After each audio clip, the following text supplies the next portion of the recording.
Pagkatapos ng lahat ng luha, paghihintay at pagpili, karapat-dapat, si Alina at Liam sa isang masayang pahina ng kwento nila isa na may pag-asatwa at pagbabalik ng matamis na kilig. Kaya ngayon dadalhin kita sa Kabanata 10. Makalipas ang pista, hindi pa rin natatapos.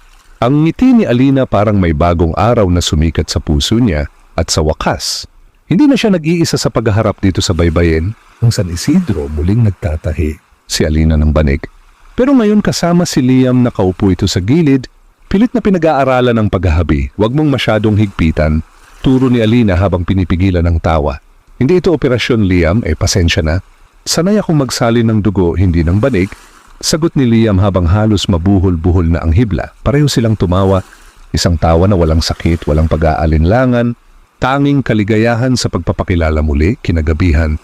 Dinala ni Alina si Liam sa kanyang ina. Si Nanay Elena, tila bumalik ang kaba ni Liam, tulad ng unang beses nitong bumisita noon. Pero ano na naman ang dahilan ng pagbabalik mo? Tanong ng matandang babae diretso.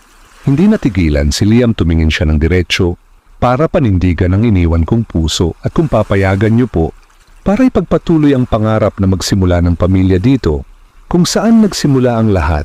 Tahimik, si Nanay Elena tumayo. Ito tumingin kay Alina, tapos kay Liam, magaling. Baka naman ngayon ikaw na ang kayang magtanim, hindi lang mag-ani. Isang matipid na ngiti mula kay Nanay Elena.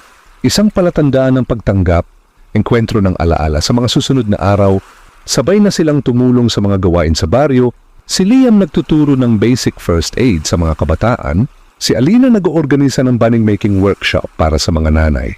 At minsan, sa gitna ng damuhan, habang nanonood ang mga batang naglalaro, Alina marahang sabi ni Liam, kapag natapos ko ang klinik na pinaplano ko dito sa baryo, gusto kong magsimula ng panibagong bahay para sa ating dalawa.